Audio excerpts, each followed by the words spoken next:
Vijayawada Vidyanagar main road లోని ITC hotel నుండి Brindavan gardens వైపు వెళ్లే రోడ్ లో వర్షం వల్ల పడిపోయిన చెట్లను కమిషనర్ పులి శ్రీనివాస్ ఆదేశాల మేరకు నగరపాలక సంస్థ పార్క్ సిబ్బంది యుద్ధ ప్రతిపాదికన తొలగించారు. ప్రస్తుత వర్షాల వలన ఇబ్బంది లేకుండా భారీ చెట్ల దగ్గర మరియు పాత భవనాల్లో జాగ్రత్తగా ఉండాలని నగర ప్రజలకు వాహనదారులకు కమిషనర్ సూచించారు. ఎక్కడైనా చెట్లు పడిపోతే తక్షణం జీఎంసీ కాల్ సెంటర్ కు ఫిర్యాదు చేయాలని సూచించారు.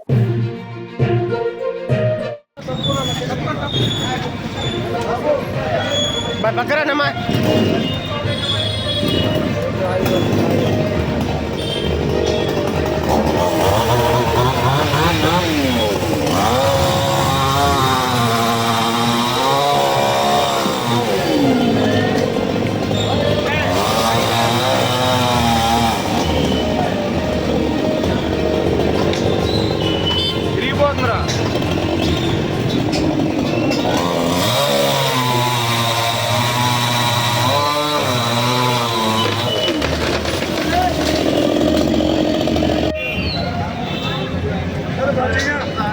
बस बचाव हो गया?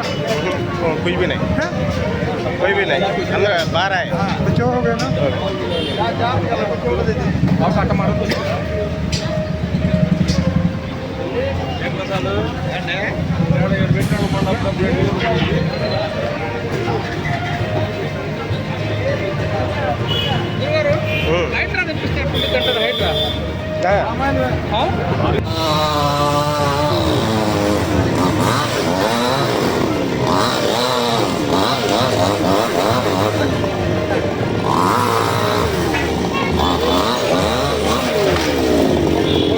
లైక్ చేయండి, షేర్ చేయండి, సబ్స్క్రైబ్ చేయండి. మరిన్ని వీడియోల కోసం బెల్ సింబల్ పై క్లిక్ చేయండి.